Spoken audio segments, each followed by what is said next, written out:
E estamos live. Deixa eu ver aqui se aparece no YouTube. Só um instante, porque tem um pouco de delay na plataforma. E nós já estamos live, pessoal. Olá, boa tarde a todos. Esse é o canal do Laboratório de Práticas e Pesquisas em Psicologia e Educação, LAPSE, que é da Universidade Federal do Ceará.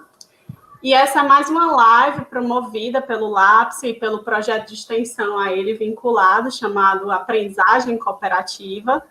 A live de hoje vai ter como tema psicologia e políticas públicas, discutindo os desafios durante esse período de pandemia. Eu sou a professora Natália Marques, sou coordenadora do projeto de extensão Aprendizagem Cooperativa, sou professora adjunta do curso de graduação em psicologia da Universidade Federal do Ceará e também do mestrado profissional em psicologia e políticas públicas dessa mesma universidade. E estão aqui comigo o Helder, que é o nosso bolsista do Aprendizagem Cooperativa, aluno de graduação em Psicologia, e os nossos convidados da live de hoje, a professora doutora Carolina Leão e o professor doutor Fausto Negreiros. A professora Carolina, ela possui graduação e mestrado em Psicologia pela Universidade Federal do Ceará e doutorado pelo Programa de Pós-Graduação em Teoria Psicanalítica da Federal do Rio de Janeiro. Atualmente, a professora atua como psicanalista e também professora adjunta do curso de graduação em psicologia da Universidade Federal do Ceará e do mestrado dessa mesma universidade. Além de ser também a coordenadora do nosso laboratório, do LAPS. A Carolina atua principalmente com os seguintes temas: psicanálise, transmissão, estudos de gênero, política e educação. Obrigada, Carol, por aceitar estar aqui conosco hoje. O nosso segundo convidado é o professor Dr. Fausto Negreiros. O Dr. Fausto é graduado em Psicologia pela Universidade Estadual do Piauí, é mestre e doutor em Educação pela Universidade Federal do Ceará e atualmente é pós-doutorando em Psicologia Escolar e do Desenvolvimento Humano pela Universidade de São Paulo. O Fausto é professor pesquisador associado do Departamento de Psicologia, do Programa de Pós-Graduação em Psicologia e do Programa de Pós-Graduação Ciência Política da Universidade Federal do Piauí.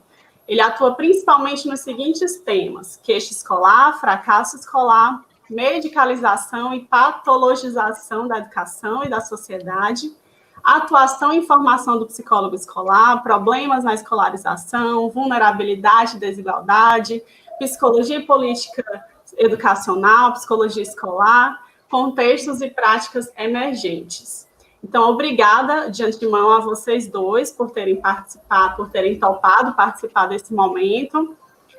A gente vive agora um momento muito crítico, né, em vários âmbitos da nossa vida, da sociedade. A educação é um desses âmbitos que tem sofrido bastante com o momento de pandemia que a gente vive. E uma das grandes perguntas que são colocadas nesse momento é qual que é a melhor alternativa ao processo educacional em um momento em que as condições fundamentais de bem-estar e até mesmo de sobrevivência das pessoas não são condições que estão asseguradas, né? Então, essa pergunta, ela desdobra em muitos outros questionamentos, e aí isso tudo resvala na questão de qual é a inserção, qual é o papel do psicólogo nesse contexto de debate, como é que se dá, como pode se dar a sua inserção nas políticas públicas de educação nesse momento. Então, a gente vai tratar sobre várias dessas questões nesse momento de hoje. Obrigada por vocês terem aceitado mais uma vez. Gente, eu só queria fazer um pedido ao nosso caro público que vocês curtam a nossa live, compartilhem, deixem perguntas no chat, ao passo da live a gente vai estar respondendo elas, então interajam, vai ser bem bacana. E, por fim, deixem o nome de vocês, de preferência completo, nos comentários, porque assim a gente verifica a participação de vocês para emitir a declaração de participação. No mais, é isso, e agradecer muito a vinda desses convidados maravilhosos, e, bem, prossigamos. Obrigada, Helder. Então, eu queria que a gente pudesse começar comentando um pouco sobre essa questão da inserção do psicólogo nas políticas públicas de educação. posso começar? Sim, né? Boa tarde a todas e todos os presentes. Muito honrado com o convite de fazer parte desse momento aqui, de diálogo, de crescimento coletivo. Agradeço, sobretudo, a todos do núcleo, da equipe, por terem me retirado do confinamento, né? Eu estou aqui em pleno confinamento, estou em São Paulo, e esses momentos que me colocam em interação e, sobretudo, que me provocam refletir sobre aspectos muito pertinentes à nossa tão amada área de conhecimento, e vou colocar aqui alguns pontos que eu acho pertinentes, né? O que eu queria destacar, não posso descolar desse momento que a gente vive hoje, até porque já existiam mazelas na conjuntura do nosso sistema educacional brasileiro, né? Tínhamos uma série de falhas e rasuras com relação à própria execução de políticas públicas de educação, assim como também sobre a própria inserção do psicólogo na rede pública de ensino, que se travava uma luta de em torno de 10 anos, né, 9 anos, né? Foi elaborado um projeto de lei, quase 20 anos, me perdoem, né? Em 2000, que estimava a inserção de psicólogos e assistentes sociais na educação básica, na rede pública de ensino, como algo obrigatório. Esse projeto de lei ele passou por uma série de tramitações, um período de dormência. No ano passado, Jandira Fegali, deputada federal, ela resgatou esse projeto de lei, veiculou em tramitação, e ele foi vetado pelo atual presidente, pelo atual chefe de Estado do nosso país, e graças à mobilização pública de psicólogos, assistentes sociais, ele foi votado na sessão conjunta, né, com o Congresso Nacional, Câmara dos Deputados e Senado, e foi derrubado o veto. Então, em 12 de dezembro, foi sancionada a lei, né, de inserção de psicólogos e assistentes sociais. Tudo isso para dizer o quê? Ao falar de inserção de psicólogos em políticas públicas de educação, é importante a gente pensar esse aspecto, que sequer esse profissional era visto no campo legislativo como obrigatória a sua inserção, né? E o que sucedia em alguns estados brasileiros, né? Cada um funcionava funcionava antes dessa lei, né? A partir de lógicas muito singulares, muito específicas dos seus contextos, né? Tinham estados brasileiros que promoviam a prática intersetorial, né? Localizava profissionais inseridos na saúde, na assistência, para realizarem trabalhos na educação. Outros existiam seletivos específicos para a inserção desse profissional. Então, eu encaro de partida como um momento muito valioso essa transição 2009 para 2020, nesse quesito apenas, tá? De termos uma lei, iniciarmos 2020 com uma lei que indica a inserção, né, e torna obrigatória, melhor dizendo, a inserção desse profissional nos territórios educacionais. Muito embora temos muito que avançar quanto a isso, né? Até porque, em termos de formação também, né? Qual a literatura que a gente tem consistente, consolidada, que faça parte do cotidiano popular também, no que diz respeito à inserção de psicólogos nas políticas públicas de educação. E, assim, como seria sua inserção? O que esse profissional poderia fazer, né? Então, tensionando esses aspectos iniciais para ilustrar um pouco da minha fala adiante, né?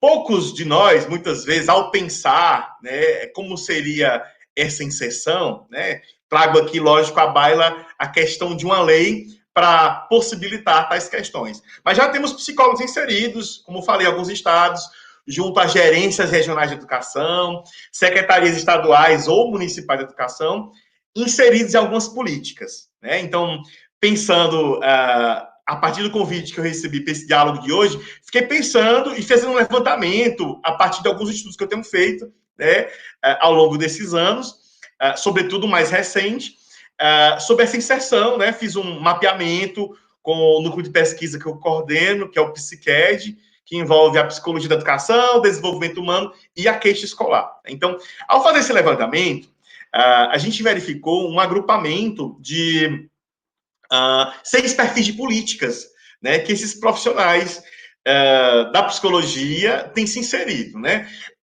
E talvez, quando lancei o questionamento retórico, inicialmente, de qual seria a política pública de educação que esse psicólogo poderia estar inserido. Acredito que alguns de vocês podem ter pensado as políticas de inclusão, né? E acaba sendo realmente ainda o carro-chefe do que tem a janela que tem aberto possibilidades de inserção desses psicólogos. As políticas que remetem à inclusão de pessoas que se encontram em alguma particularidade atípica do seu desenvolvimento, né? Então, um perfil de agrupamento de políticas que envolve a educação inclusiva no território que eu tenho mais pesquisado, que é o do estado do Piauí, acaba sendo o perfil de política que mais tem agregado, possibilitado, melhor dizendo, a inserção de psicólogos. No mapeamento que fizemos, temos psicólogos inseridos de várias maneiras, quer seja por exames seletivos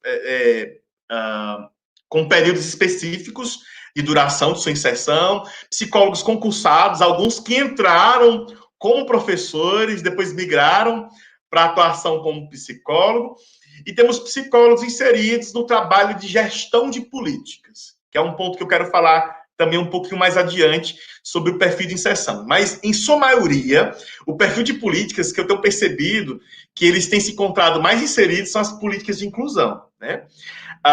Um outro perfil de política que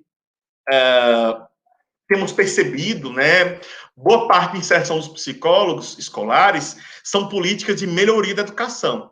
O que seriam essas políticas, né?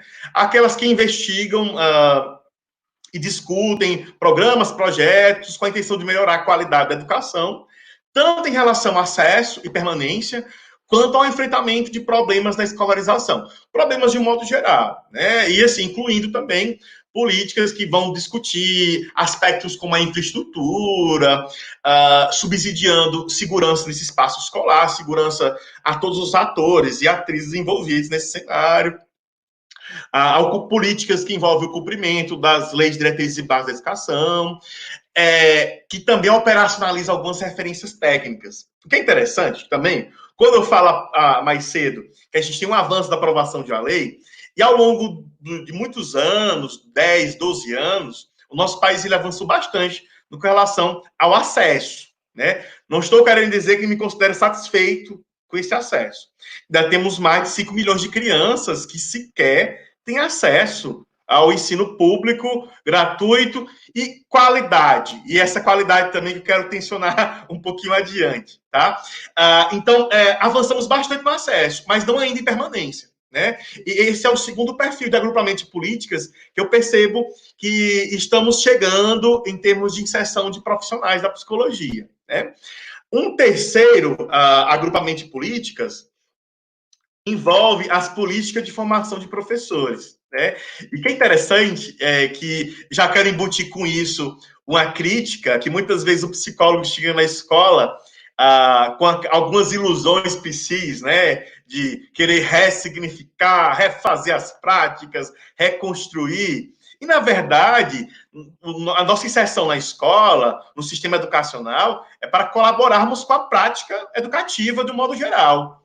Não para a gente estar ensinando professor, gestor a fazer seu trabalho, mas como especialistas das teorias psis, do pensar o sujeito, o mundo, por meio das ciências psicológicas, entender como esse indivíduo, ao participar de práticas educativas, ele aprende e se desenvolve. E nisso a gente colaborar com os diversos profissionais da educação. Somos membros de uma equipe, né? E tem até um texto maravilhoso da professora Rosângela Francischini, que ela discute um pouco dessas ilusões, como a gente chega às vezes na escola com essa ideia de achar que com a nossa inserção podemos transformar tudo. Até porque a gente não tem todo esse poder, né? Mas podemos colaborar bastante para a operacionalização, e uma delas, que o psicólogo tem se inserido, são as políticas de formação de professores, né? Formação, valendo destacar, falando de formação continuada, né? Até porque são colegas que já vivenciaram a formação inicial, e a formação continuada envolve a todos nós, profissionais da educação também, né? Um terceiro agrupamento de de políticas que eu tenho percebido, né, de inserção de psicólogos, são as políticas intersetoriais, né? São aquelas que discutem a interface entre saúde, educação, assistência, tais como que tratem sobre a saúde dos profissionais da educação, a escolarização em abrigos, que é um aspecto que a psicologia escolar tem timidamente se aproximado, envolve também os trabalhos relacionados a adolescentes em conflitos com a lei, a socioeducação propriamente dita, contextos específicos de educação prisional, hospitalar e domiciliar. E, pelo amor de Deus, não estou falando de homeschool, tá? Não estou falando em nenhum momento disso, até porque meu posicionamento enquanto cientista, enquanto psicólogo, enquanto cidadão, é terminantemente contrário a esse modelo que inclusive ainda está circulando o projeto de lei que versa sobre isso, tá? Com a intenção de retirada de crianças, retirada da possibilidade de ser obrigatória a inserção de crianças na escola e que os pais possam assumir essa responsabilização. Estamos falando aí de uma lei claramente classista, né? Não uma lei que está pensando no lugar do Estado, na responsabilização para fomentar, articular o acesso ao conhecimento, nem a democratização dele. Tá? Então, só para deixar claro que não é esse perfil de política, uma lei pode desdobrar uma política, claro, né? Não é sobre isso. Então, as políticas intersetoriais, eu tenho percebido que timidamente tem virado um espaço, um território instigante, pertinente para a inserção dos psicólogos também. Um outro perfil de política que eu queria destacar são as políticas que envolvem a formação e a atuação do psicólogo escolar. Aí, nisso, eu vou tensionar um aspecto que eu acho muito valioso. Quando a gente fala desse profissional da psicologia inserido nas políticas, aí eu lanço para vocês a reflexão, talvez gere uma boa prosa depois nos diálogos e nas perguntas. Esse psicólogo, ao inserido nas políticas, como ele vai atuar? A gente pensa prontamente ele atuando no atendimento, né? Atendimento ao público, às pessoas, mas pouco a gente pensa nesse profissional como alguém que possa gerir também as políticas. E é algo que eu também tenho provocado muito em minhas reflexões, quando estou em bancas ou em uma mesa como essa aqui de hoje, e também pesquisando. A inserção do psicólogo também em políticas públicas de educação, eu acho como algo muito pertinente e também acredito que seja algo na ordem do dia. Por que eu coloco essa questão? A gente fica muito na ponta, não é? Muitas vezes, inclusive o nosso curso, é bom macaco olhar para o próprio rabo, né? O nosso curso não dá subsídios para a gente pensar essas práticas de gestão de políticas, né? Ao contrário de outros cursos como o serviço social faz, como o curso de pedagogia faz e outras licenciaturas também. Eles têm disciplinas, cadeiras específicas que debatem a gestão. Eu não quero dizer com isso que a disciplina ter uma disciplina vai ser uma garantia desse acesso. Mas, na verdade, provocar que já temos psicólogos inseridos na gestão de políticas. E o que acontece? Isso é muito mais comum quando se fala de outros perfis de profissionais assumirem cargos de gestão de política. Quando se fala, como eu falei há pouco, quer seja os pedagogos e pedagogas, assistentes sociais, enfermeiros, são profissionais também habituados a assumir a gestão de políticas também. Né? Então, ao falar de políticas públicas de formação e atuação de psicólogos escolares, quero tensionar esse aspecto. Um outro ponto também que eu acho pertinente trazer, a inserção desse profissional em avaliação de políticas públicas também. Por que não pensar, né, nessa possibilidade, né?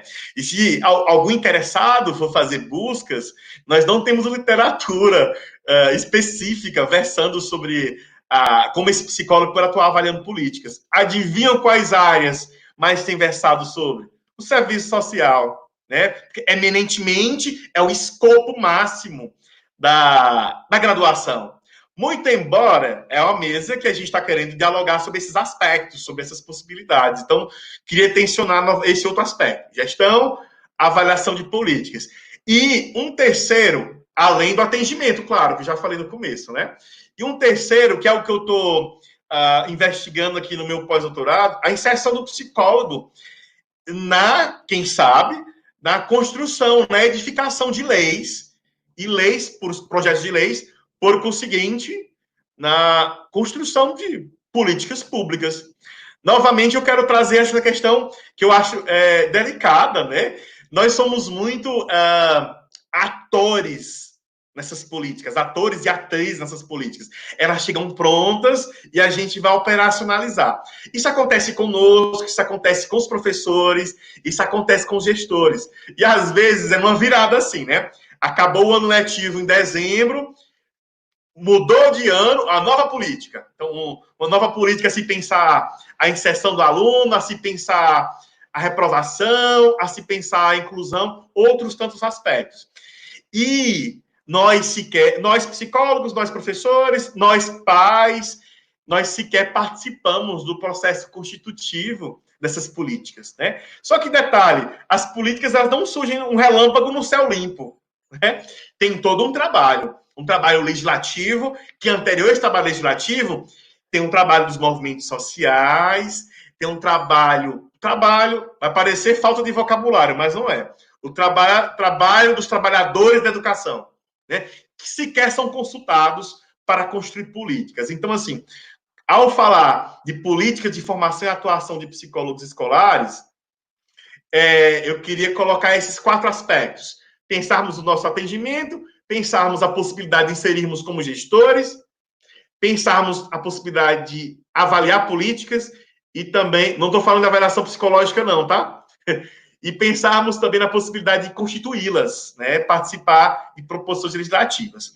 E uma última eixo de política que eu queria tensionar aqui são as políticas de atenção à diversidade, que ao falar delas, deixei por último, por uma questão, para mim, lógica, são as políticas de atendimento à diversidade, são as políticas que incluem os direitos humanos, a educação do campo na floresta, os povos tradicionais, ou seja, os povos quilombolas, etnias indígenas, populações diversas afrodescendentes, LGBT, educação de jovens e adultos, cotas nas universidades.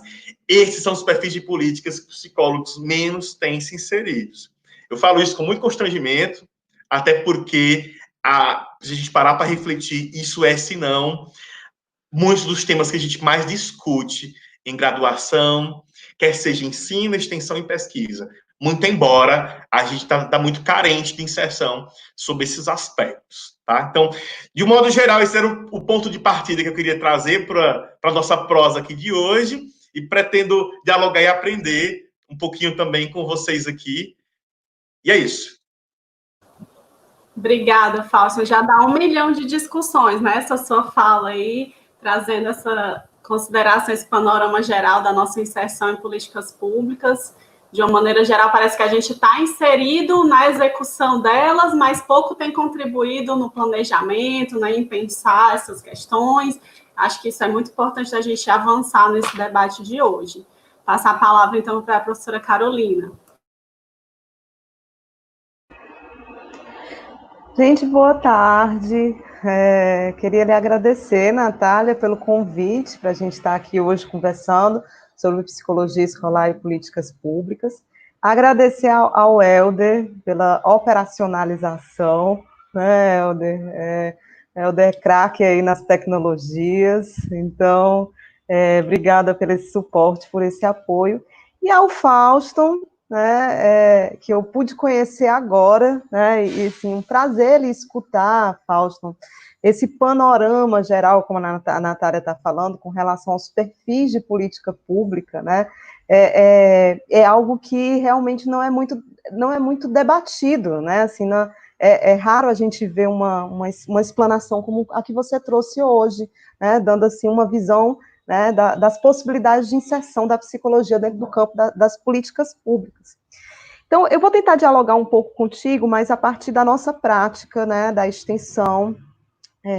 Eu estou à frente de 2 extensões atualmente na Universidade Federal do Ceará, 2 extensões que trabalham com escolas do estado e do município de Sobral, né, Uma é Psicanálise Política e Educação, e a outra é o Travessias, que se articulam também com as monitorias da disciplina de escolar, então a gente, e com a pesquisa também, com o PIBIC, então a gente tenta fazer esse eixo do tripé da universidade, da pesquisa, ensino e extensão.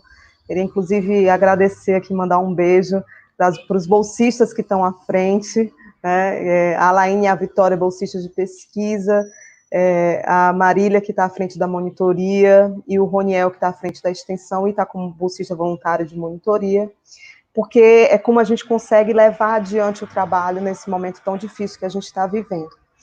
Então, assim, eu vou puxar pelo perfil, por esses perfis que você colocou, né, para fazer uma articulação com o que eu quero trabalhar. Eu queria voltar um passo atrás, né, antes de entrar nas políticas públicas propriamente ditas, que é se perguntar o porquê de políticas públicas, né? Por quê? Por que são necessários? Por que todos esses perfis, né, de trabalho com políticas públicas? Por que as políticas públicas são tão necessárias? E aí a gente tem que pensar que isso está muito relacionado com a dimensão da desigualdade, né? Com as condições de uma vida vivível que não são iguais para todas. Então, as políticas públicas, elas surgem numa tentativa de equalizar, de produzir condições mais equalitárias, né, em situações que são situações de extrema desigualdade, né? Ou seja, são situações, para a gente falar com a Judith Butler, né, que é um eixo de referência das nossas pesquisas, de distribuição desigual da precariedade e da vulnerabilidade, né? Então, as políticas públicas, elas incidem aí para tentar equalizar aquilo que é da ordem de uma distribuição que é muito desigual. As condições de vida não são as mesmas.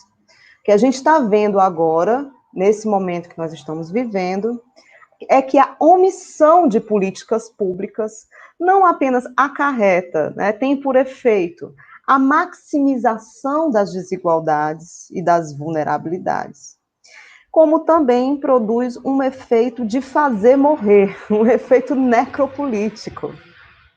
A ausência das políticas públicas, ela está relacionada não só com o descaso de uma grande parcela da nossa população, mas também como uma política que produz a morte dessa população.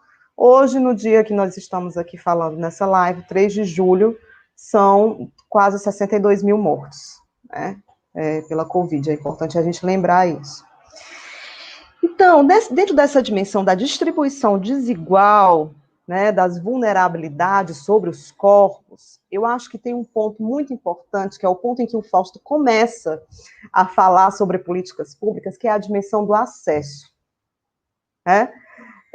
A dimensão do acesso, como essa dimensão do acesso, ela se colocava num período pré-pandêmico e agora na pandemia. E quando eu estou falando de acesso, eu acho que a gente pode pensar acesso de uma forma muito ampla.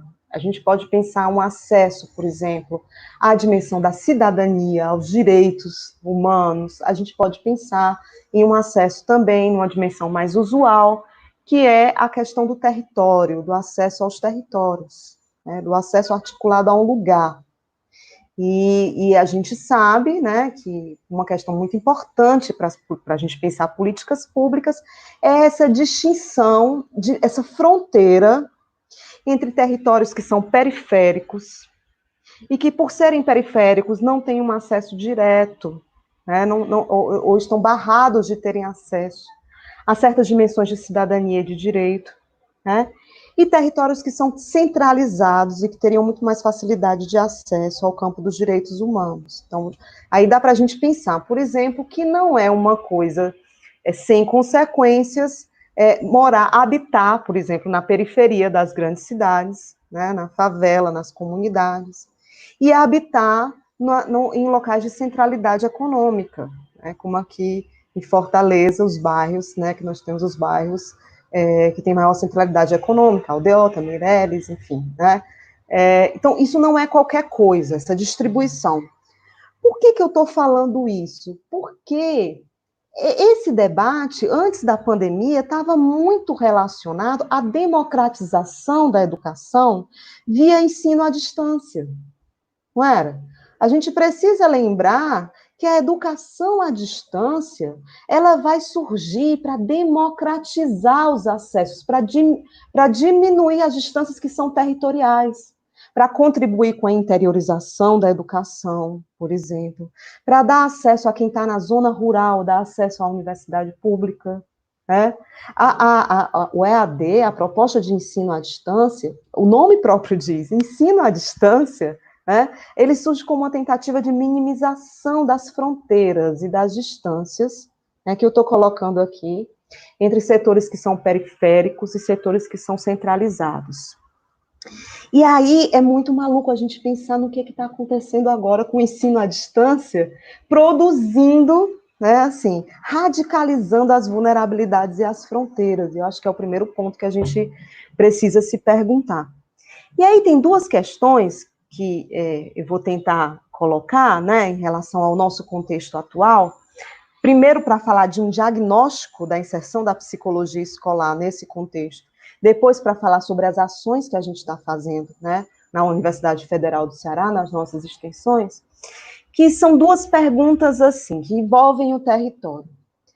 A primeira delas é uma pergunta que o Walter Corran colocou numa live que eu assisti, né, recentemente, que eu achei uma pergunta muito crucial para a gente pensar a educação, é se haveria escola sem corpo. Será que há escolas, existe escola sem corpo? Ou a gente poderia perguntar, qual é o corpo da escola, o que é a escola enquanto corporação, né, enquanto instituição, nesse momento em que a gente está vivendo. Então, acho que esse é um primeiro ponto, que se articula um segundo ponto, uma segunda pergunta, que aí, Fausto, eu queria que a gente debatesse essa pergunta, queria lhe ouvir, é se existem políticas públicas sem território. Vamos pensar sobre isso, né? Vamos pensar sobre isso, porque sem um território físico, né? Se a gente for pensar geográfico nesse primeiro momento, né? E se a gente for pensar agora, no momento que a gente está vivendo, nas reconfigurações territoriais. Então, a minha pergunta é um pouco assim, como é que esses eixos, esses perfis, Fausto, eles incidem, né, nessa nova territorialização? Como é que a gente pode pensar a gestão? Como é que a gente pode pensar a avaliação? Você colocou várias... A avaliação, a gestão, o atendimento, né? A dimensão da diversidade, a constituição, fazer políticas públicas nessa nova ressignificação territorial. Porque eu acho que tem algumas coisas aí que vão, né, vão mudar, né? Vai ter uma balançada aí para a gente pensar. E aí, diante dessas duas questões, eu vou falar um pouquinho, fazer um diagnóstico, né, do que a gente está vendo. A gente está trabalhando com uma escola do município e uma escola do estado, em formato digital, né, em formato online. A gente está fazendo os encontros pelo Meet, com os professores, e é muito, muito interessante, porque... Só um minutinho. É muito interessante porque a gente não conseguia ter acesso, assim, a gente tinha muita dificuldade nas duas escolas de ter um primeiro acesso aos professores na entrada, né, no espaço escolar, no espaço territorial da escola. A gente começou a fazer um trabalho com os alunos e não conseguiu ainda chegar nos professores. E nesse momento, os professores, eles constituem uma demanda, né? E quando a gente diz aqui, estamos junto com vocês, e a gente consegue fazer um trabalho com os professores. Por quê? Porque se falta políticas públicas, né, que deem conta, ou que prestem atenção, ou que façam um acolhimento da questão do acesso dos alunos, que é o grande problema que está sendo discutido na mídia, principalmente com o Enem, o fato de 40% dos alunos do nosso país, da rede pública, não tem condição de assistir aulas online, né? Então, a gente tem toda uma discussão sobre isso. Pouco se discute as políticas públicas voltadas à formação de professores nesse momento de pandemia, não é, Fausto? Então, assim, a gente tem um problema, assim, que é gravíssimo, que foi o quê? Dentro dessas que eu estou chamando de arquiteturas virtuais, até uma coisa, uma arquitetura, a escola, ela sai de um eixo físico, de uma arquitetura física, da noite para o dia ela se torna uma arquitetura virtual, e os professores, um belo dia, acordam tendo que fazer aulas digitais, né? Então, esse é um primeiro ponto que é gravíssimo, que sobrecarregou e muito os professores da rede pública, tanto do estado e do município. Mas não é só isso que a gente tem escutado. Isso já é um ponto terrível, né? Que a gente precisa pensar como é que as políticas públicas poderiam chegar, como é que elas poderiam ser implementadas nesse contexto. Mas tem um segundo ponto, que eles não só estão sobrecarregados de trabalho, estão num excesso de trabalho, como eles, professores, estão assumindo a responsabilidade pelo acesso dos alunos, o que é uma coisa muito grave. Então, o que a gente está escutando com muita frequência são relatos de professores dizendo assim: eu não sei o que aconteceu com tais alunos. Desde o começo, desde quando a gente começou a fazer aulas nesse formato digital, 40%, 50% dos nossos alunos nós não conseguimos acessar. E se antes a gente tinha uma equipe que ia até a casa deles, ou que convocava os pais, enfim, chegavam notícias, agora esses alunos estão num completo silenciamento. E isso é muito grave, essa invisibilidade ela é muito grave, porque essa invisibilidade ela está articulada à vulnerabilidade desses alunos. E a gente sabe que o que é invisível, o que não tem representação, o que não aparece, é muito mais fácil de ser matado.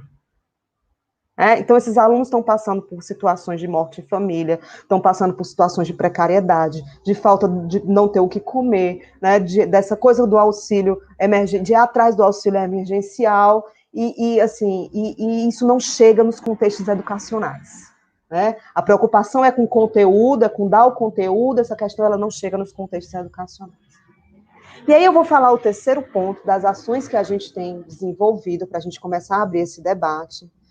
Os meninos da extensão e da monitoria estão fazendo ações que é de uma delicadeza, sempre que eu posso eu participo, que assim, é muito emocionante, tem sido muito emocionante o trabalho com os professores nesse momento.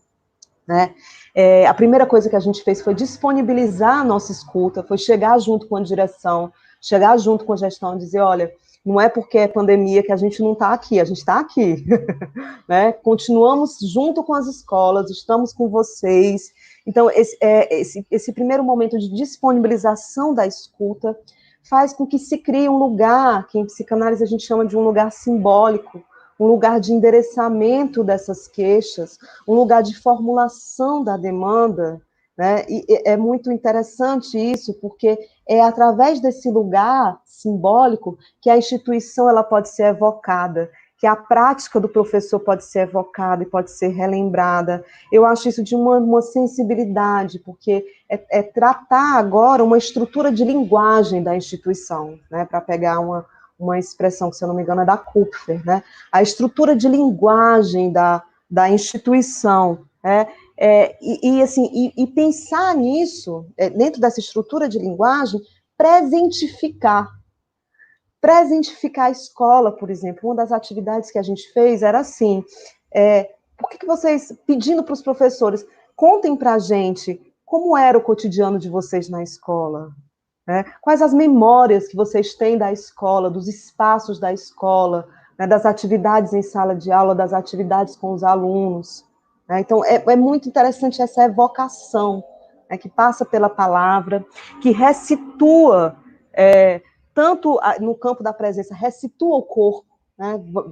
Voltando àquela pergunta que eu fiz no início, o que é uma escola sem corpo? Aqui a gente vai ressituar, ressignificar o que é esse corpo dentro das plataformas online, né?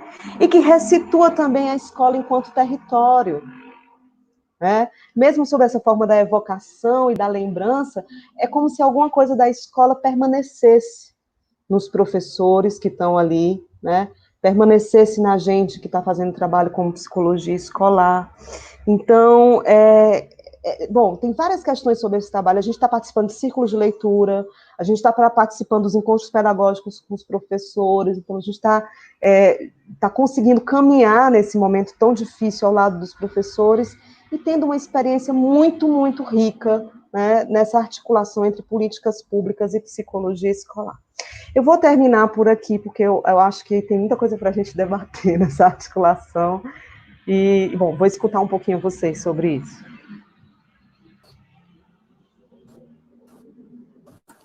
Obrigada, Carol, pelas suas considerações. Acho que a Carol avançou já, né, nessa questão mais relacionada a esse momento atual que a gente está vivendo agora, né, da inserção nesse momento de pandemia. E aí eu queria aproveitar para pegar um ponto em comum da fala de vocês dois, né, quando o Fausto aponta sobre a necessidade de a gente avançar para além da inserção, mas para o planejamento, né, para a avaliação de políticas públicas.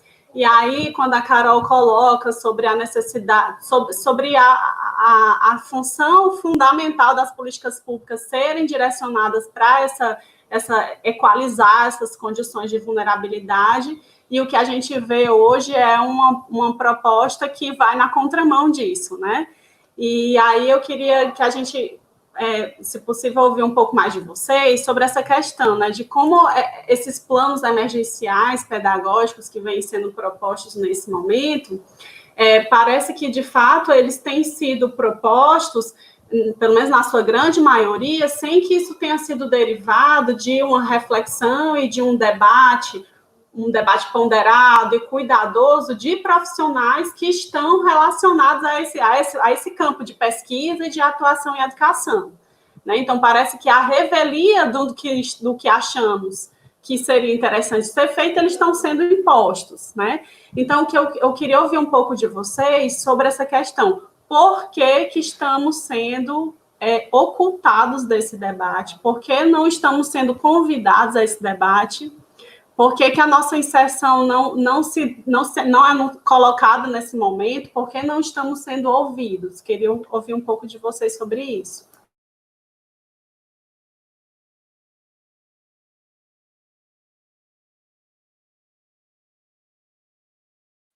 Eu começo?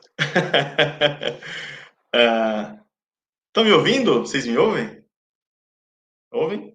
Ah, sim. Eu acho que eu vou um pouco... vai parecer aquela resposta que não é resposta.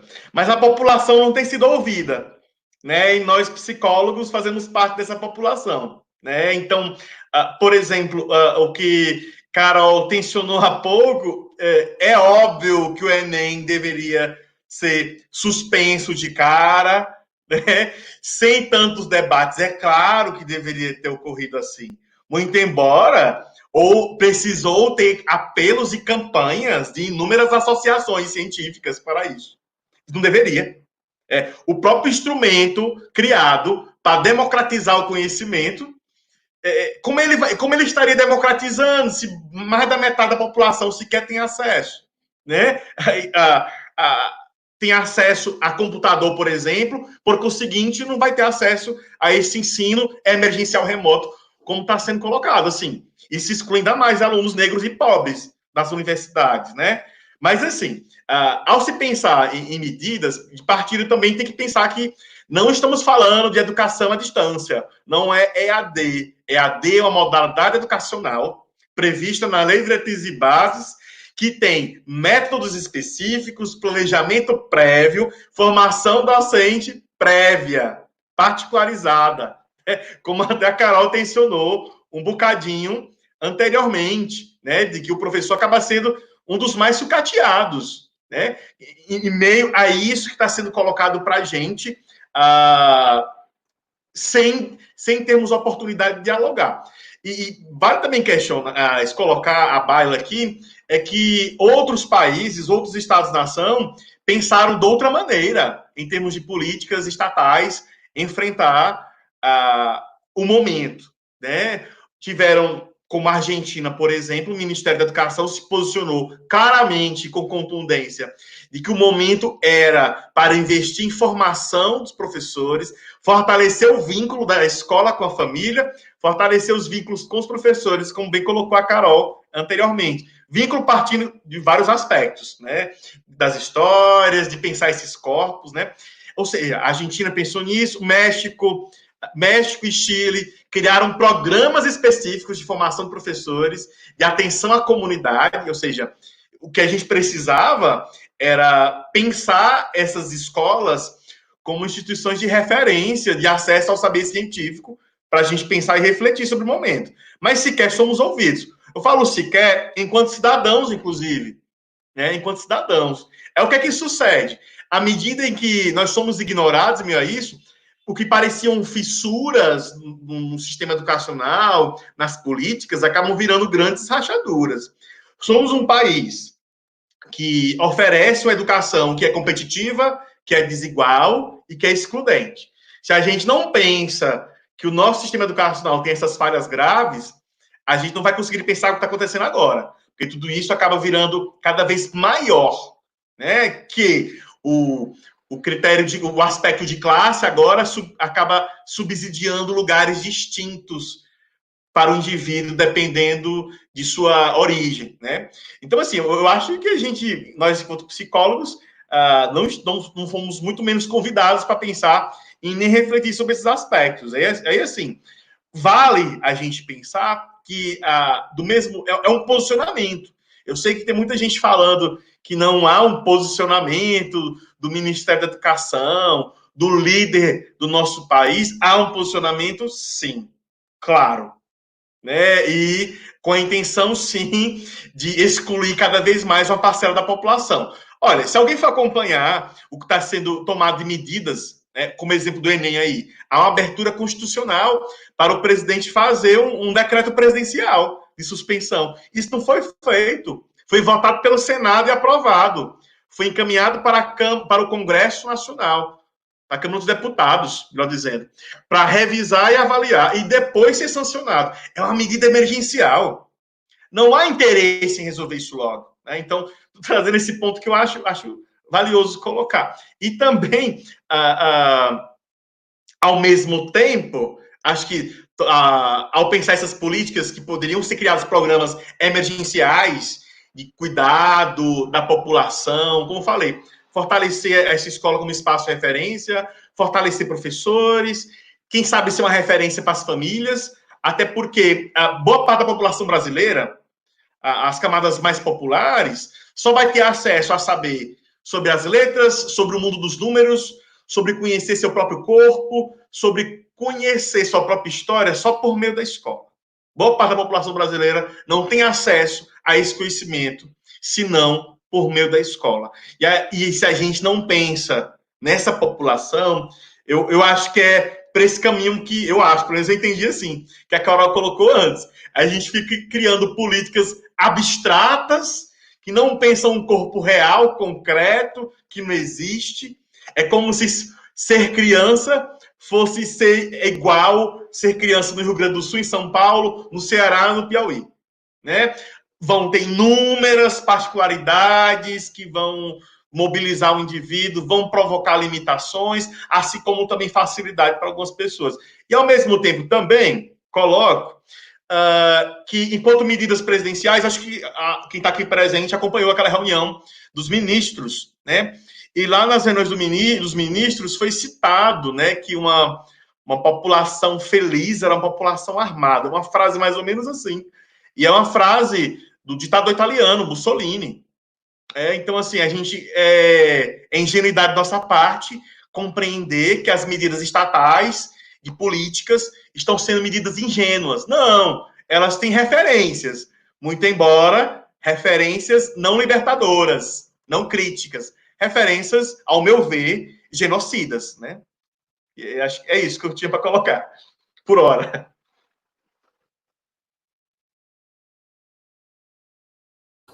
Carol?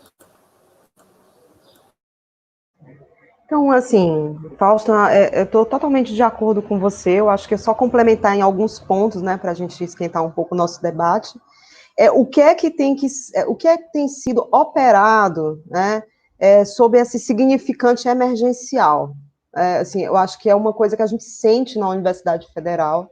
Assim, plano emergencial. O que é um plano emergencial? É um plano que não tem debate? É um plano que não tem participação democrática? Porque o que tem acontecido é isso, né?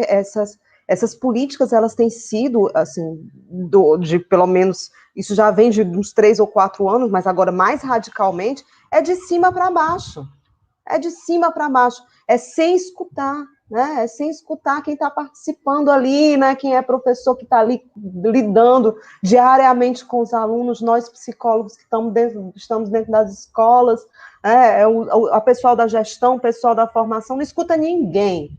Ninguém. É isso e ponto. Né? Então, assim, são medidas que são autoritárias, é isso que eu estou querendo dizer. E não se faz políticas públicas com medidas autoritárias e antidemocráticas. Não se faz, não existe isso. Então, assim, isso tem a ver com o fato de nós não estarmos sendo escutados. A conjuntura política autoritária tem a ver com o fato de nós não estarmos sendo escutados. E eu achei muito bacana quando você falou um segundo ponto também, Fausto, para a gente pensar, que também as políticas públicas, elas não podem ser abstratas, gente. Ela não tem como, né? Assim, quando eu estou perguntando assim, existiria uma política pública sem território? Trazer a política pública para o chão, para o chão, né? Para as diferenças culturais, para as diferenças sociais, né? Para as diferenças regionais, para as diferenças de orientação sexual, ver a dimensão da diversidade aparecendo aí. Foi o último ponto que o Fausto tinha colocado na fala dele. Então, é isso, né? Tentar aproximar, né, esse âmbito das políticas públicas dos problemas reais, dos problemas cotidianos reais. E, gente, problema hoje é o que não falta. Se eu posso dizer para vocês que problema hoje é o que não falta e falta muito debate. Né? Falta muito debate coletivo para a gente trabalhar essas questões. Agora não tem saída para a gente, não? Como é que a gente tenta se inserir e criar meios de escapar desse discurso autoritário que tem se fechado a nos ouvir? Existe alguma saída para isso? Algo que a gente possa fazer nessa direção? Posso falar, né? Essa live está muito provocativa, viu? Eu acho que a gente tá, ao meu ver, a gente começar, eu falei em fissuras antes, começar a pegar essas fissuras que virem rachaduras. Tem até aquele meme, né, de uma plantinha aparecendo no meio do asfalto e que ela utiliza de uma fissura, de uma rachadura e quem sabe pode virar uma árvore frondosa. Essa live, por exemplo, ao meu ver, é um espaço que a gente pode estar criando essas fissuras que podem virar rachaduras em meio a essa onda autoritária, né? Até porque ainda não fomos censurados, né? Mas também quero colocar que a psicologia ela não está a serviço de receitas, né? Muito embora de provocações, né? Eu me sinto altamente provocado aqui nessa live hoje a refletir, a repensar cada vez mais minha prática em todos os momentos que eu faço parte, né? Eu fico muito incomodado, por exemplo, quando esse veículo acaba sendo colocado com um viés de autopromoção, que não é o caso aqui, é um viés de formação coletiva, inclusive com o estudante que faz parte do processo de construção dele, né? Acho que isso é um pouco do que a Carol também colocou. Ao se falar de democratização, não é só no quintal da minha casa, que democratizemos todas as práticas. Aí acho que desde uma live, eu acho que essa é uma possibilidade, eu acho que a gente está debatendo, coçando os olhos e está enxergando o que está sucedendo em nossa volta, é muito importante.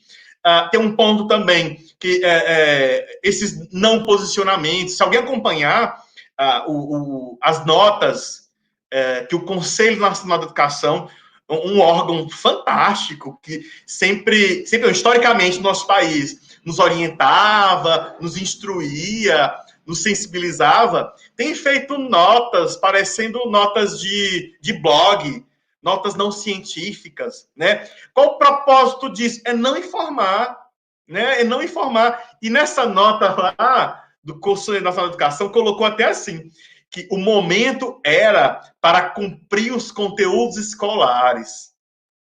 Que conteúdo escolar? O que é que eu tenho que estar estudando?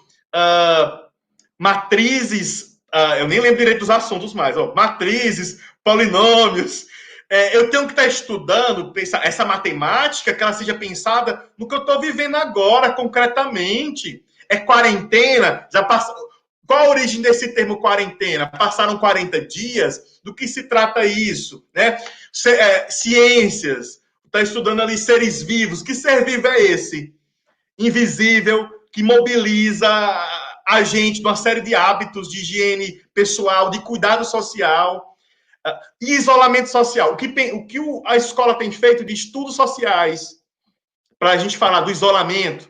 Estou falando assim, de grandes áreas de organização do conhecimento escolar, né? As línguas, a matemática, as ciências e estudos sociais. O Conselho Nacional de Educação merecia subsidiar práticas para educação infantil, fundamental, médio, superior, todas as modalidades, mas não tem se posicionado. Então, a gente tensionar isso é uma luta, é um enfrentamento. A gente falar sobre é um enfrentamento, tá? E que a gente saia das redes sociais e possa travar brigas cada vez mais brigas do bem, né? Cada vez mais concretas, né? Que a gente saia dos discursos afiados e operacionalize em práticas nesses corpos reais aí, como bem colocou a Carol. Eu vejo essa live, por exemplo, como uma possibilidade, tá? Do momento, né? Eu queria tomar a deixa para inserir umas perguntas que os nossos espectadores estão tendo. Então, vou lançar elas aqui, então se sinta à vontade para responder. A começar pela seguinte. A Ana Beatriz Freitas pontua. Gostaria que vocês falassem sobre o critério de avaliação por presença nas aulas. É justo reprovar por falta nesse contexto? Como podemos debater sobre isso?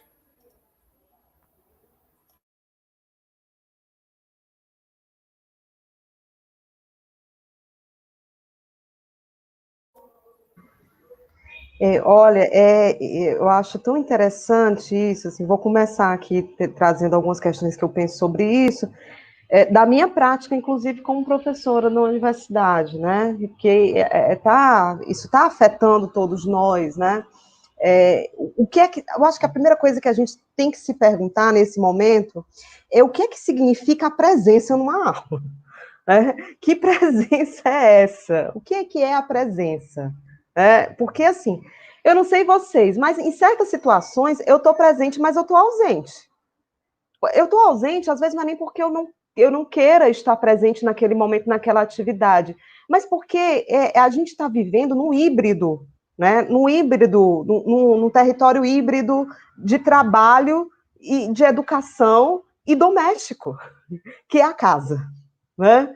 Então, coisas estão acontecendo o tempo inteiro, né? A gente está aqui nessa live, tenho certeza que alguém que está nos assistindo está fazendo alguma coisa em casa, está vendo outra coisa, né? É uma situação que ela não pode ser.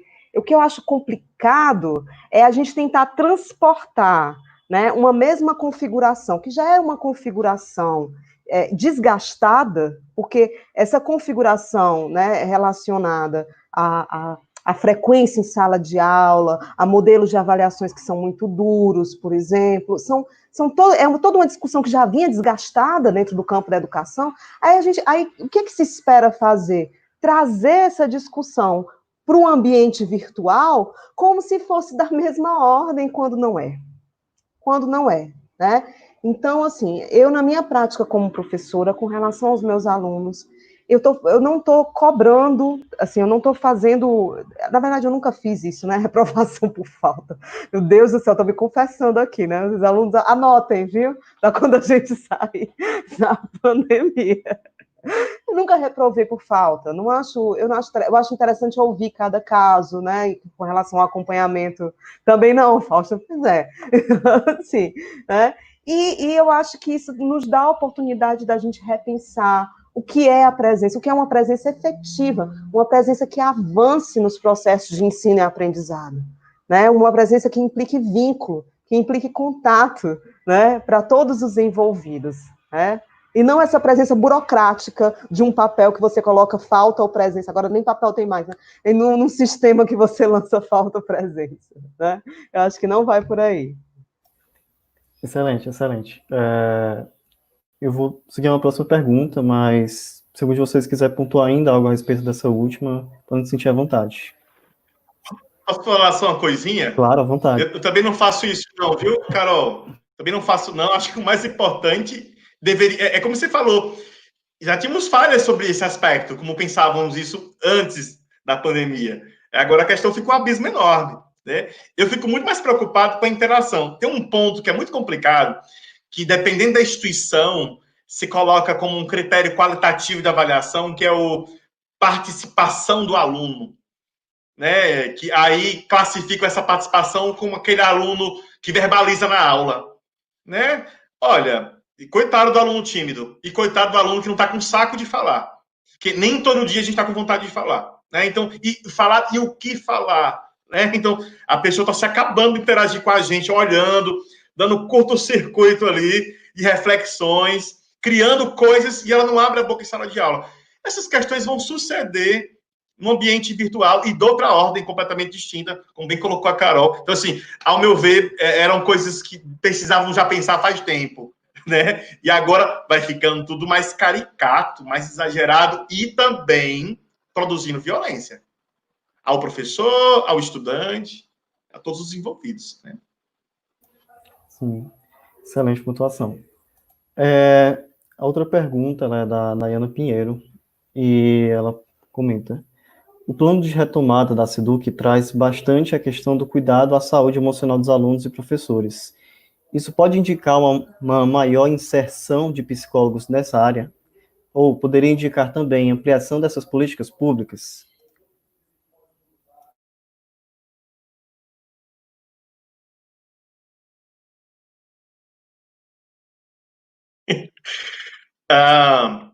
Pode indicar sim, mas ao mesmo tempo também que a inserção desse profissional não chegue, que isso seja uma janela de possibilidade, não que chegue com uma prática restrita a isso, porque senão a gente pode também estar lidando só com a ponta, não com o que produz tais questões.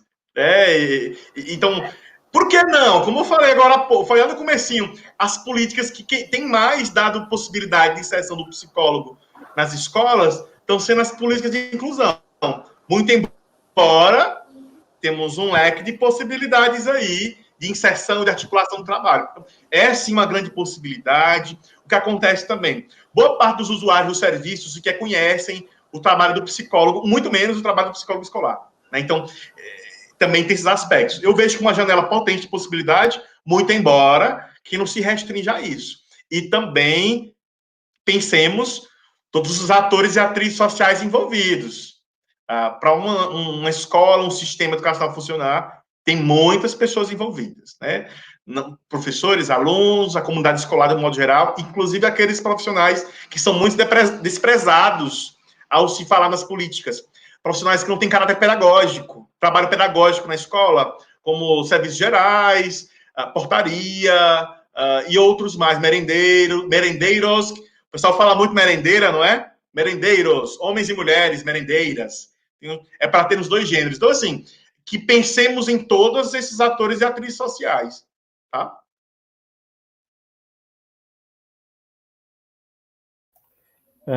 Bem, seguindo a próxima pergunta, e pontuações podem ser feitas ainda. Eu queria só fazer um comentário sobre essa questão. Acho que é importante a gente considerar também a dimensão da inserção, né? Às vezes a possibilidade da inserção está dada, mas como é que acontece essa inserção, né? Se as coisas já vêm prontas, já vêm totalmente estruturadas, você não é convidado a pensar, você não é convidado a refletir a proposta. Então, a sua inserção é meramente tecnicista, né? não é uma inserção que envolve a dimensão da reflexão e do trabalho do psicólogo em toda a sua potencialidade. Então, ainda que possa haver alguma abertura, né, para essa inserção, até que ponto essa inserção é como deveria ser, né? Ótimo. Bem, a próxima pontuação ela é da Maria Albuquerque, ela diz: é preciso aprender coisas que só aprendemos quando saímos de casa, indo para a escola. Como fica isso agora que a escola vai para dentro de casa?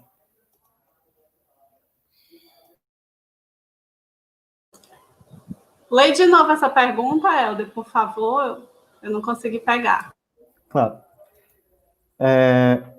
A Marília Albuquerque, ela sinalizou: é preciso aprender coisas que só aprendemos quando saímos de casa, indo para a escola. Como fica isso agora que a escola vai para dentro de casa?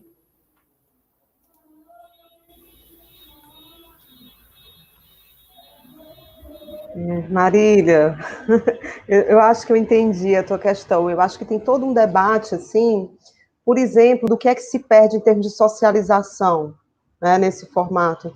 Tem um debate também com relação o que é que seria uma educação escolar para crianças pequenas, no formato digital, no formato virtual. Um ambiente virtual com crianças de 5, 6 anos de idade, né? O que é que se perde ali em termos de convivência com outras crianças, né?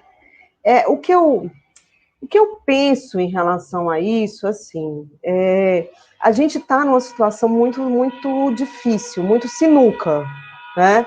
Eu não penso que essa situação, como algumas pessoas tendem a argumentar e tendem a pensar, que o formato de ambiente virtual vai substituir uma educação presencial. Porque eu acho que tem alguma coisa que é da ordem do insubstituível, né? Ou seja, a gente está lidando nesse formato de educação com uma perda que não se recupera. Assim, pouco se fala sobre isso. Não é? Eu acho que tem uma preocupação muito grande, que eu acho que tem a ver com a própria conjuntura capitalista em que a gente vive, neoliberal, com o que se ganha, com o que se produz. Bota os meninos para produzir, bota os meninos para assistir aula, né? E eu acho que se deixa de tratar aquilo que se perde. Eu acho sua pergunta bacana, porque ela traz à tona uma perda. Há uma perda quando não se sai de casa, quando não se arruma, não se coloca aquela roupinha, aquela fardinha, né, e bota a mochilinha, e faz a merenda, e vai para a escola, e chega na escola, e encontra os professores, e encontra os coleguinhas, e planta o terror na escola, e a mãe é chamada, enfim, todas as historinhas que podem acontecer aí, né, elas não existem nesse formato de ambiente virtual. Então, assim, outras historinhas estão sendo construídas, né? Mas, como eu disse, eu tenho essa posição de que há algo de insubstituível. Né? Não sei como é que o Fausto pensa esse debate.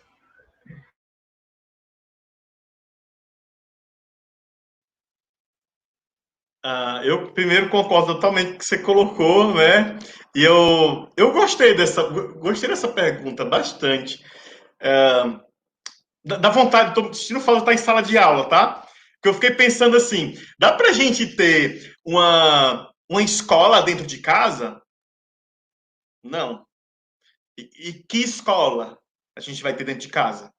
Né? E que casa estamos falando também? Né? Que casa é essa? Casa que tem só um cômodo? Essa boa parte da realidade brasileira, né? E assim, sabe o que me preocupa muito nesse ponto? É de que esse momento ele pode ser utilizado politicamente para fortalecer aquele projeto de lei do homeschooling. Isso me preocupa muito. E assim, educação à distância, ela não substitui, em hipótese nenhuma, a educação presencial.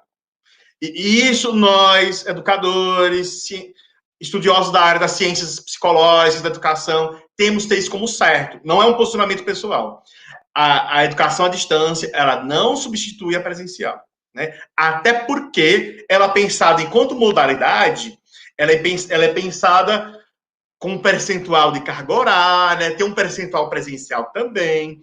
E como eu falo isso, que eu tenho uma preocupação, porque, assim, se os filhos vão estudar unicamente com seus pais, para uma parte da população pode revelar um desejo de criar eles circunscritos à esfera familiar, limitando suas experiências, reduzindo seu potencial de aprendizagem. E, assim, temos estudos realizados em diversos países que apontam isso não só uma ameaça aos direitos de cidadania dessa criança ou jovem, como também, assim, a redução da eficiência da aprendizagem de conteúdos. Enfim, há resultados preocupantes quanto a isso. Então, assim, eu acho problemático, eu acho que teremos limitações, sim, precisamos estar cientes disso. O que estamos vivenciando é educação remota de emergência. E ao pensar isso, temos que pensar a partir das limitações do que é viável e de como isso pode ser suportivo para todas as pessoas que têm acesso à escola.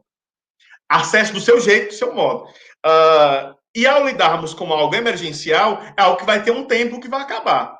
Eu não sei se eu falei mais cedo da Argentina, o Ministério da Educação da Argentina fez um posicionamento bem interessante, que eles vão pensar o ano letivo de 2020 dentro do planejamento de 2021, de 2022 e de 2023. Ou seja, eles vão pensar um ciclo de 3 anos para sanar todo e qualquer prejuízo constituído pelo momento. Então, assim, temos que assumir a limitação e não encarar como uma substituição do que está sucedendo. Tá? E deixo registrado aqui minha preocupação disso ser utilizado oportunamente para fortalecer a ideia do homeschooling, que vale destacar, esse termo homeschooling, ele sequer é utilizado no sistema educacional americano. É utilizado de outra maneira, de outro modo, tá? E com aulas de campo, ou seja, não limitam também o acesso do indivíduo a espaços, a territórios externos do ambiente domiciliar. Espero ter respondido. Não poderia, portanto, ser mais arbitrário aqui, né? A começar pelo nome, né? Gente, a gente já passa de 1 hora de live. Queria que a gente fosse caminhando agora para reflexões mais na direção do encerramento. E eu queria que, se possível, vocês comentassem um pouco mais, voltando para a dimensão da discussão mais diretamente relacionada a políticas públicas. A gente falou sobre a inserção, né, do psicólogo nesse contexto, a gente falou sobre que limitações culturais estão se relacionando a nosso trabalho nesse campo.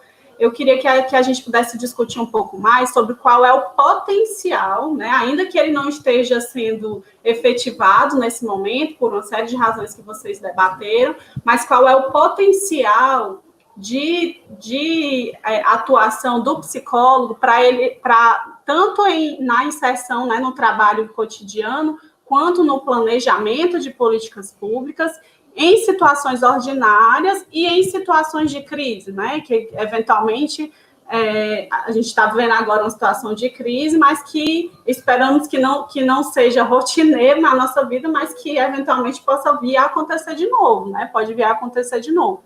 Então, queria que a gente falasse um pouco mais sobre isso, sobre qual é o potencial de atuação do psicólogo, especialmente em gestão e planejamento de políticas públicas em situações tanto ordinárias quanto em situações de crise como a que a gente vive nesse momento.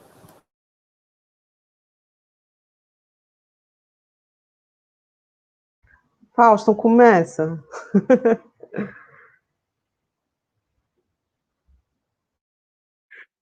Eu estava esperando você falar. Olha, eu acho que a gente está...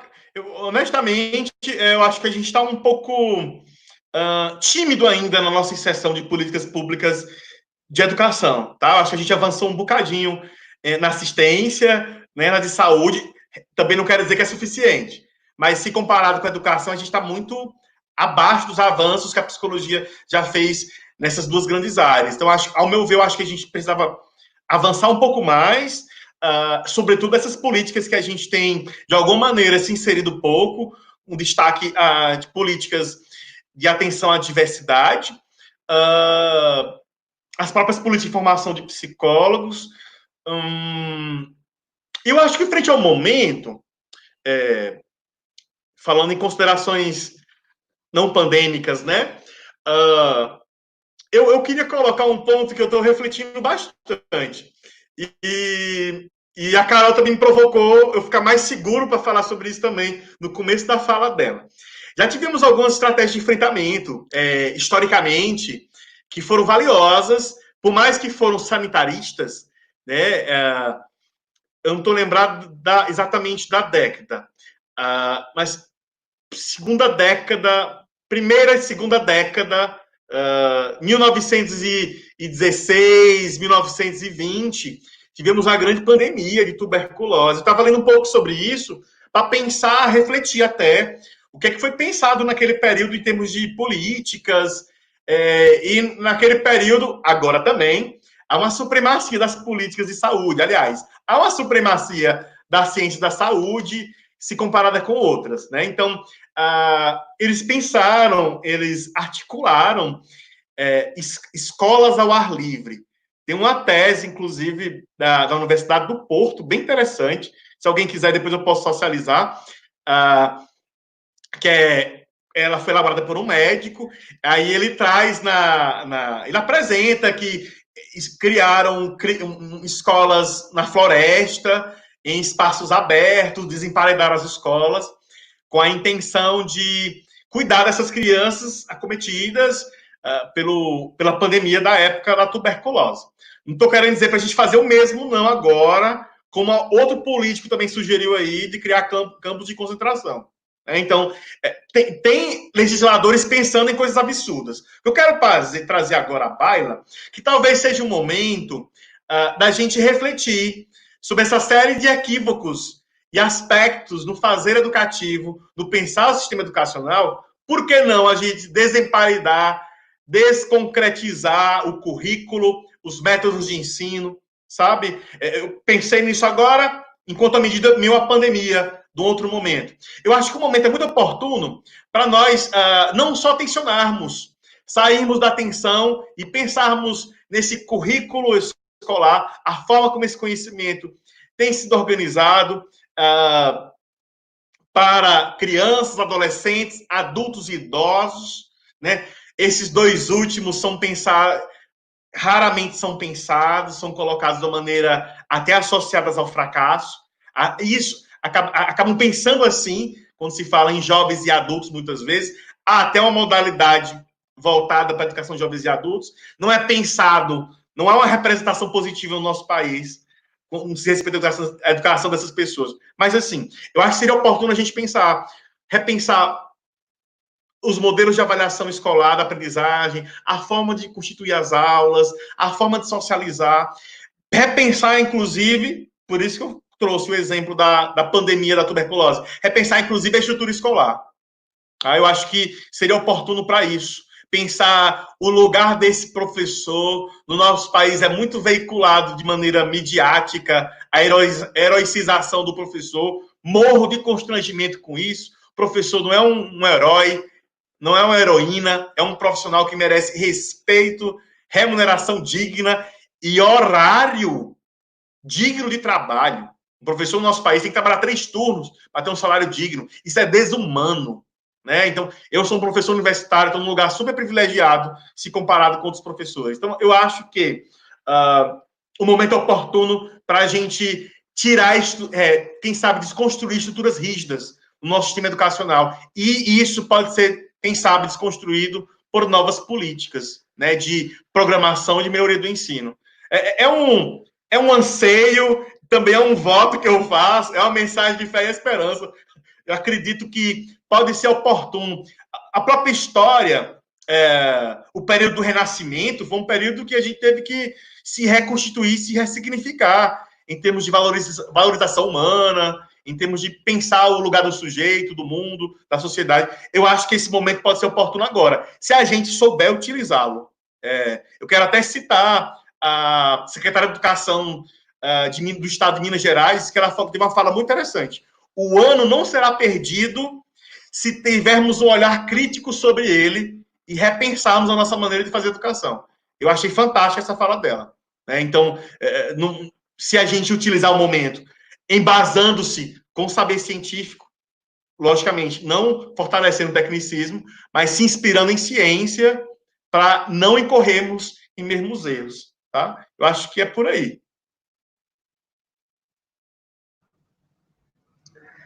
Bom, eu acho que esse primeiro ponto é um ponto muito importante para a gente pensar, né, que a gente, assim, e toca muito no que está me movimentando com o trabalho com o pessoal da monitoria, da pesquisa e da extensão, que é quando o Fausto traz o desemparedamento dos currículos, das estruturas rígidas escolares, né, que é esse ponto do território, né, de pensar a escola como um território político, de pensar, de problematizar as fronteiras entre a escola e o mundo, né? As relações entre a escola e o mundo.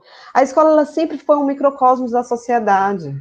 Assim, vamos lembrar da nossa vida escolar, do que aconteceu na nossa vida escolar, vamos puxar da nossa vida escolar, né? E com os episódios da nossa vida escolar diziam muito de questões políticas maiores, como o racismo, como a discriminação, com a própria dimensão do fracasso escolar. Então, a escola, ela sempre foi um microcosmos do mundo, né, do mundo político em que a gente, do mundo social e político em que a gente vive. Então, quando você traz essa questão do desemparedamento, me provoca muito nisso, né, assim, as fronteiras, né, pensar as fronteiras, onde é que a educação alcança, onde é que ela não alcança, pensar os acessos, pensar a educação numa perspectiva democrática, o que é essa fachada democrática da educação, como o Bourdieu fala, né, sobre uma fachada democrática. A gente está produzindo a segregação também, né? Então, assim, tensionar um pouco essas fronteiras. Então, acho que esse é um primeiro ponto. Agora, um segundo ponto que eu estou pensando agora, que talvez seja um pouco, vou colocar, não sei se é um pouco polêmico demais, eu posso estar exagerando, é pensar na autonomia também da psicologia escolar educacional, sabe? Porque, Fausto, você falou da assistência, você falou muito da assistência como um campo que abre caminhos para a entrada do psicólogo, né, dentro das áreas relacionadas à assistência. Então, você tem o pessoal do serviço social avançando nos CRAs, avançando nos CRES, no campo das políticas públicas. Parece que a psicologia vai um pouco, né, assim, um pouco na rasteira disso aí, né? Da mesma forma no campo da saúde. A gente tem espaços sendo abertos por uma perspectiva de medicina social, a psicologia também parece que vai a reboque. E no campo da educação, a psicologia escolar e educacional, às vezes ela é muito terra de ninguém. Então, assim, se a gente não fizer uma formação, né, sólida em psicologia escolar e educacional, que implique também uma formação política, né, ou seja, que implique, assim, uma formação política dos nossos psicólogos, a gente não está... A psicologia escolar, ela está muito afinada com as crises e com os problemas do próprio tempo. Então, eu acho que esse ponto de autonomização da psicologia escolar educacional é um ponto muito importante para a gente pensar essas potencialidades que você está trazendo, Natália, sabe? Para a gente pensar uma prática inventiva, uma prática antenada com as questões, né, com os problemas políticos do nosso tempo, enfim, pensar a inserção, pensar a gestão e o planejamento, né? Então, são esses dois pontos aí que eu acho bem interessante, que me surgiram agora a partir da nossa live. Você veja como está sempre em movimento, né? A nossa formação, ela está sempre em movimento. Eu acho que esse assunto, né, inserção do psicólogo em políticas públicas, daria para a gente ter umas 100 outras lives e acho que ainda não esgotaria, mas acho que vocês já trouxeram várias considerações, discussões que foram super importantes da gente abrir, pelo menos, né, possibilidades de para onde olhar, para como construir esses espaços que a gente ainda não conseguiu construir e fortalecer aqueles que a gente já tem, né, disponíveis. Queria abrir agora para considerações finais, que vocês, caso vocês queiram fazer, a gente já está quase 1h30 de live, então, considerações finais.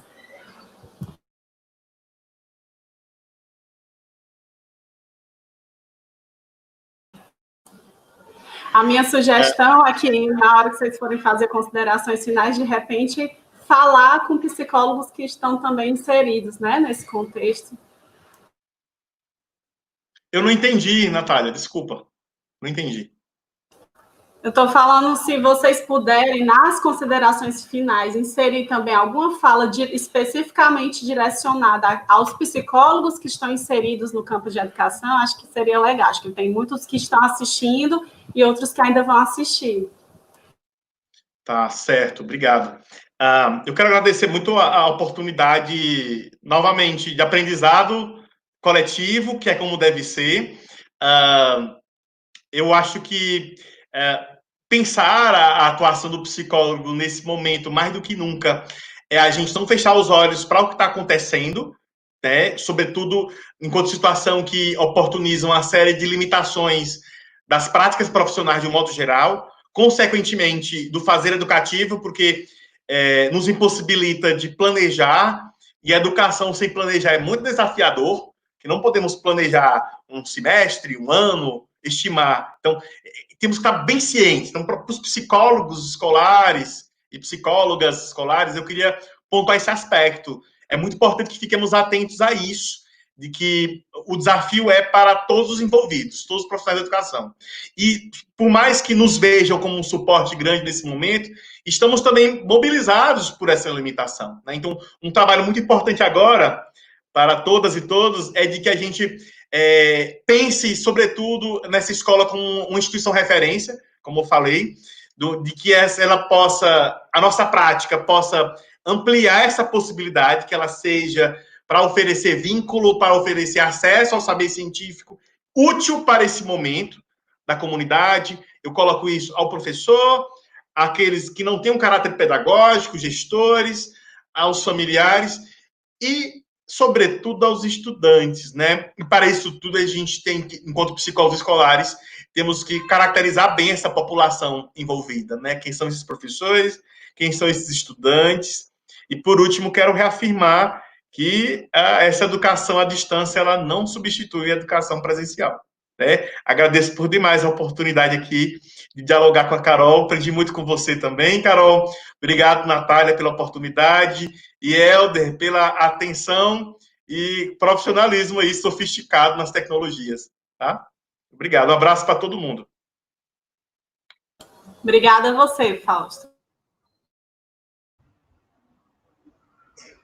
Fausto, foi uma delícia conversar com você hoje, foi muito rico, foi muito bom, né, assim, agradeço demais ao Helder e à Natália por terem proporcionado esse encontro entre a gente, né, tomara que seja o primeiro de muitos encontros que a gente possa ter para conversar sobre essas questões, e se eu pudesse deixar não sei, fazer um endereçamento aos psicólogos escolares que hoje estão, né, trabalhando nesse momento tão difícil, né,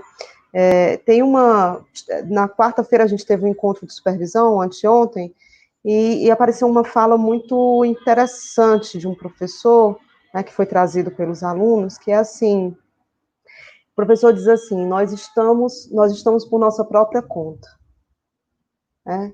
Essa frase, ela me chamou a atenção, assim, um pouco como um apelo, como um pedido de ajuda, né? Então, não é qualquer coisa estar presente nesse momento, ao lado desses professores, dos gestores, né, dos alunos, não é qualquer coisa.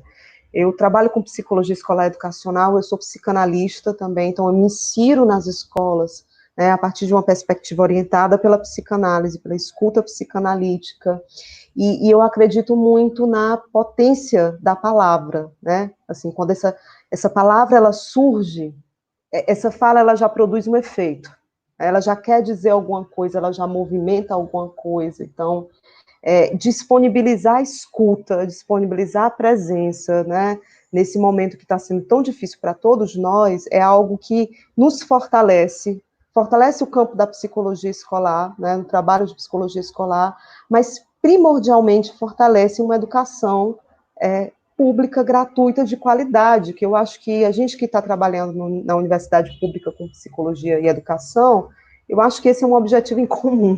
A gente está aí para melhorar a qualidade da educação, a gente está, né, porque realmente a gente acredita que o nosso trabalho ele vai produzir um efeito nesse sentido. Então, é isso, né? Vamos nos manter presente e trabalhando, né? Vamos sustentar o nosso desejo de estar ao lado né, de estar ao lado dessas pessoas, né, que fazem parte do cotidiano escolar. É isso. Muito obrigada, Carol, também. Obrigada a vocês por terem aceitado esse momento. Helder, você quer comentar alguma coisa? Sim, eu gostaria. Dizer que eu me sinto muito prestigiado de estar na presença de todos vocês e também de estar com os espectadores essa tarde de sexta, que é muito feliz nesse momento e que me sinto muito enriquecido pelo conhecimento que foi partilhado, pelo que foi desenvolvido e que vem. O que a gente logra desse momento realmente é conhecimento e um entendimento maior acerca do contexto, da realidade que a gente se insere, das problemáticas contundentes à educação, à psicologia escolar. Enfim, um grande prestígio para mim estar nesse momento e eu agradeço a todos. E, bem, é isso. Desejo a todos de melhor, pessoal. Obrigada, gente. Boa tarde para vocês. Espero que esse seja o primeiro de próximos encontros que nós teremos. Até mais.